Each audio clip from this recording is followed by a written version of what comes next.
making impulses. Let's open up Voxengo application. Now we want to generate a test tone, which is basically the frequency sweep that we send to the amp. So test tone generator, bit depth, I'm happy with 24, 48. I have experimented with longer sweep times and some of the other options. I haven't found them to make a huge difference in the end result, although I'd love to see anyone's comments on sort of their observations of doing the same thing. I am going to experiment it with it a bit more in the future. For now, 24-48 seems to do a really good job. We are going to record 2 mics at once. If you get the phase right for both, they seem to blend really well, which is something I find really adds just a little extra 10% to the sound. Same applies for recording guitars normally. So you translate that rule to impulses and it seems to hold true that it just sounds a lot more realistic if you blend 2 mics rather than just a single mic impulse. Provided, and then again, that's aided by doing the same impulse at the same time with 2 mics in phase. It seems to give a really good result. Anyway, we'll see what we get. So I'm going to generate that test tone. It's asking me where do I want to save it. This, I think it uses like a weird Windows directory. So I'm just going to, if you are on a Mac like I am, you can find your desktop. I'm just going to put it in. Let's go with Untitled is the Pro Tools session I'm using for this. So there we see sweep 24, 48, 1 second. Save it there. That's done. Okay, we can leave Voxengo for now. Go to Pro Tools. We're going to need a track for our sweep and a track for our 2 mics that record that sweep. So let's do that. We're going to need 3 mono tracks. And then let's chuck that sweep in. We chucked it in Untitled. This guy. Our session's at the same bit depth and sample rate. I know I'm doing this a long way, whatever. Okay, here's our sweep. We'll chuck it here.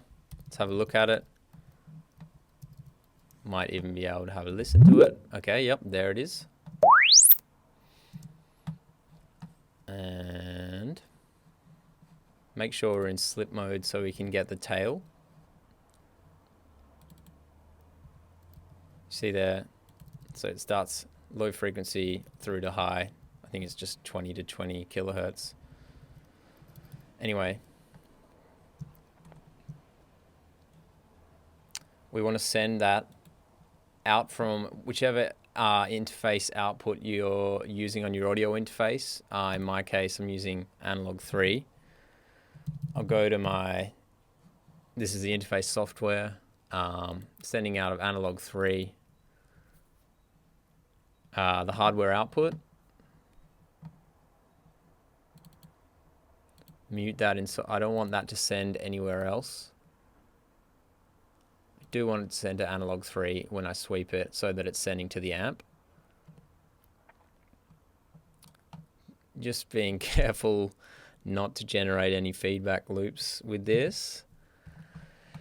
And then my 2 mic tracks, let's just to be safe, we'll put no input on that. Okay, so this is where that's going to be the NTR return, and this is going to be the Sennheiser E906. Let's mute them. We don't need to hear them as they record.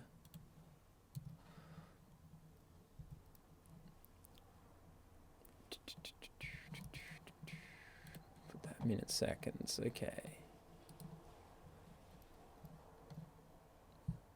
So I'm going to give them 20 milliseconds of extra space. Okay.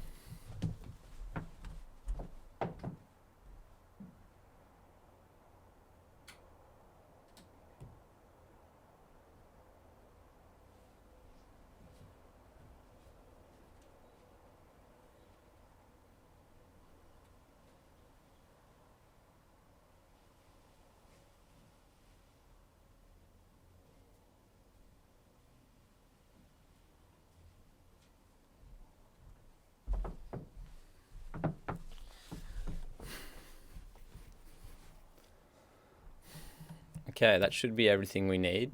I don't know how loud it's going to be. Just kind of set the amp on 2. It might be way too loud. We'll just give it a quick go.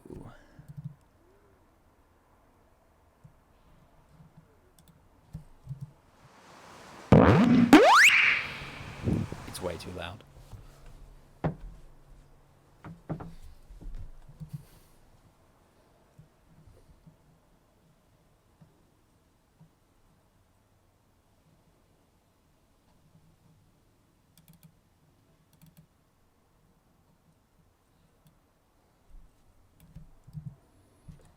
Let's try that again.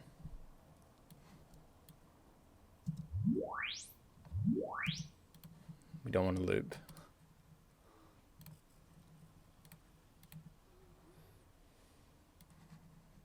That was too soft. Let's give the mics a bit of gain.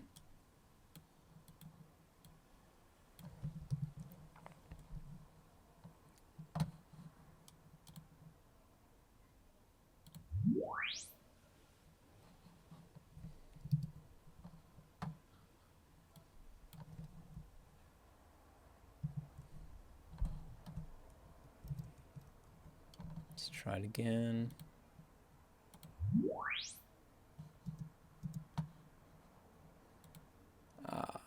There we go.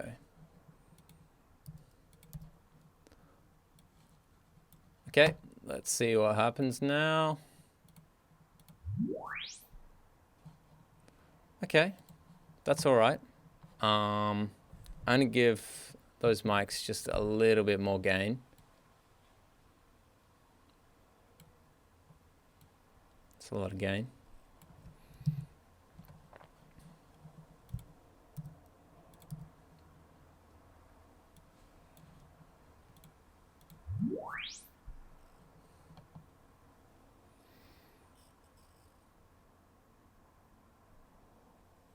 Yeah, I'm happy with that. Okay, so now we'll go back to Voxengo. We need to open the recordings we just made. So they're basically just, they sound like the sweep. And what Voxengo is going to do, it knows the sound that's been recorded and it knows the sweep that it created. And it's going to remove that original sweep so it can map input frequencies to output frequencies, essentially to create a model of the thing that you're trying to create an impulse of. So let's go to those audio files. I don't know what's going on now. No, we're in the wrong folder. It's called Twin Reverb IR. Audio files. And let's go that one and that one. Let's double check those. Let's show us this clip list. What's that? Yeah, 0303, sweet. Back here. Let's take those. Okay, it only wants to do one at a time. I think I have a demo version. That's the issue. Anyway, we're going to process that. Oh, sorry. We need to load up the test tone. So we need to load up the test tone we created. Here. Got our test tone. Got our recording. Process. Done. And now we shall do the, well, let's check that that came. Audio files. Yes, DC, deconvolved. Okay, we did the E906. Let's do the NTR. That one. Done.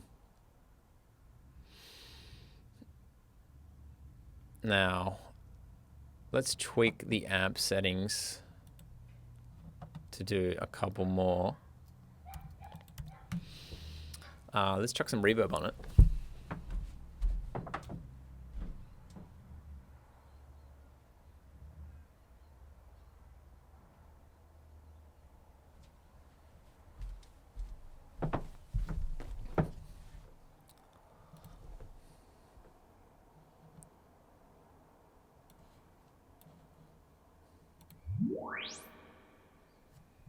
Tail wasn't long enough. Let's do that again. Let's go that. Tail wasn't long enough. Let's make these crazy.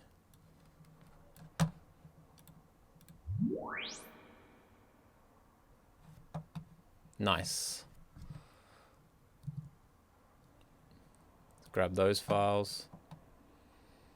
6. Process. I think it's going to make me...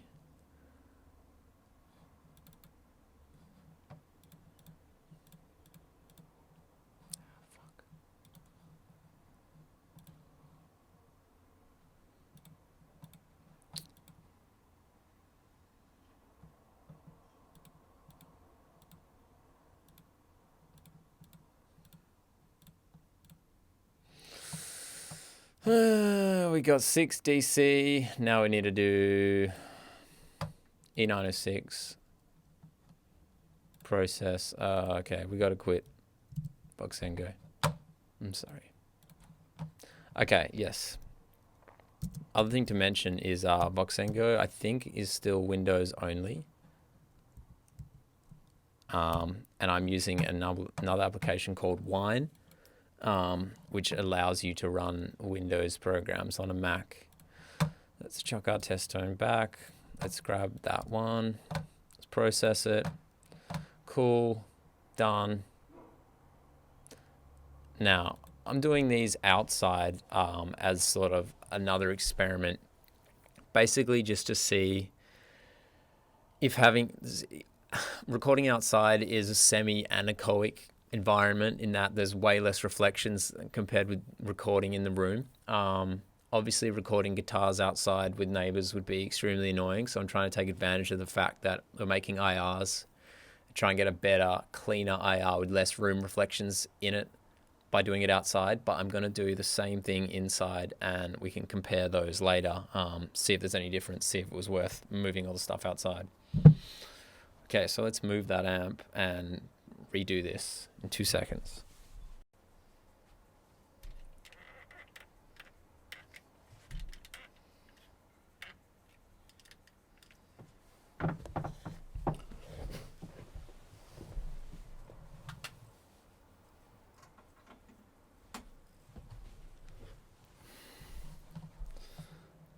Okay, we got everything set up the same. We're just inside now. Those are done. This is the non-reverb.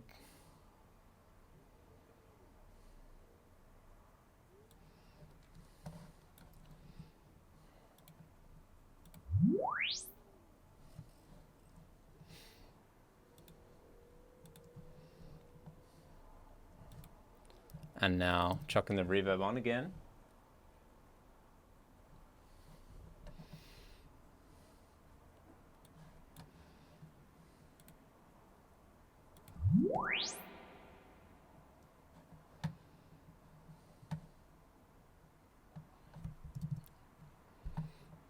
Now we will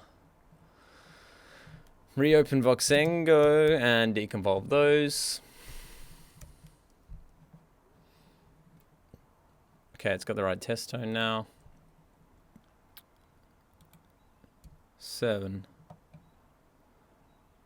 Process.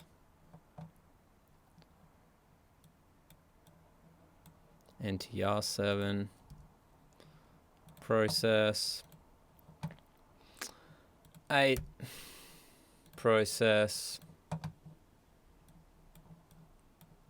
8. Process. Oh no.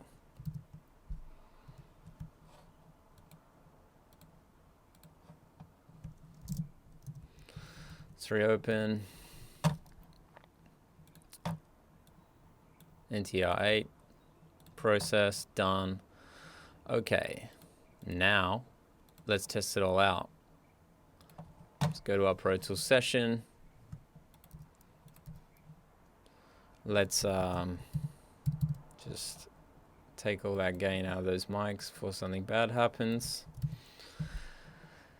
And now, done with that for now. In fact, I'm just going to delete that track.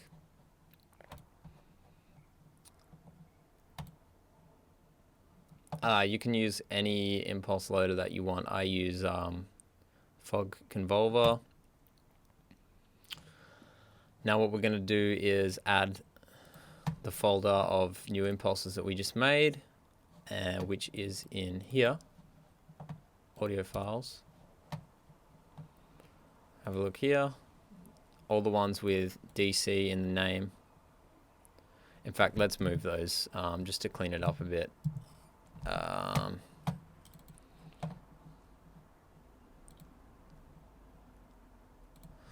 Okay, that one.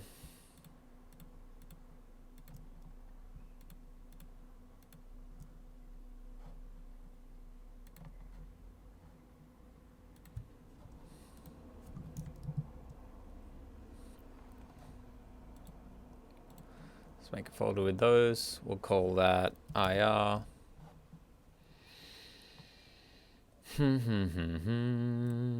Now, let's add that folder.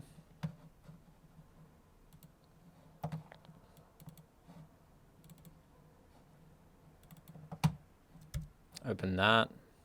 Let's go there. Okay, very nice. Don't run the dry signal for this.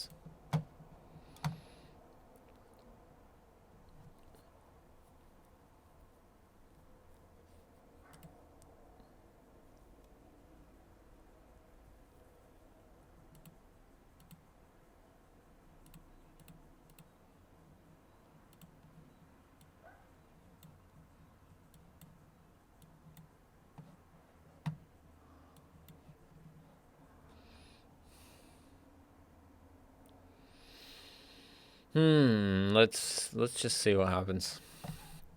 Okay, so to make it a bit more simple, let's go NTR3 there. Let's drag that, duplicate of that, and we're gonna go E9063 there. Keeping the settings the same. Let's group those. We need 6 more tracks for the rest of them. In fact, I'm just going to duplicate what I've got.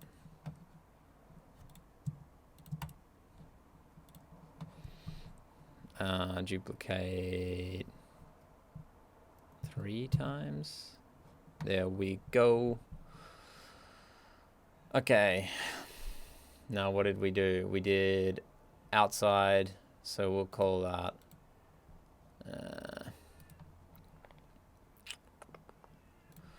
NTR out. Okay.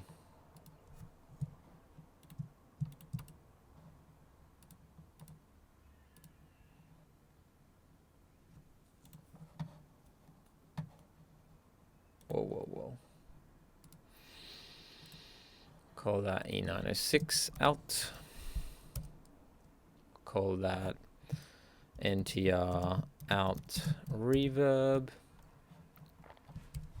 Call that E906 out reverb. I'll call this E9. Oh, wait. NTR in and E906 in. NTR in. Sorry, it's been a long day. Reverb. And E906 in reverb. Okay, let's see what's in group 1.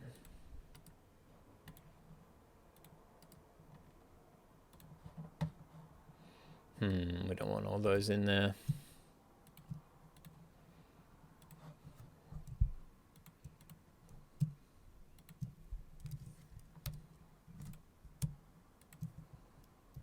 Just grouping everything here.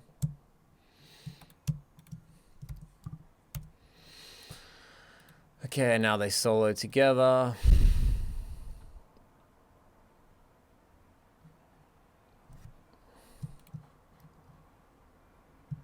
Let's make them all input 3. And I think we're about ready to test these out with a guitar. Let's start with the outside ones. Let's unmute everything because we're just going to XOR solo everything. In fact, should we add some colors? I think we should add some colors. All right, we're going to plug a guitar in.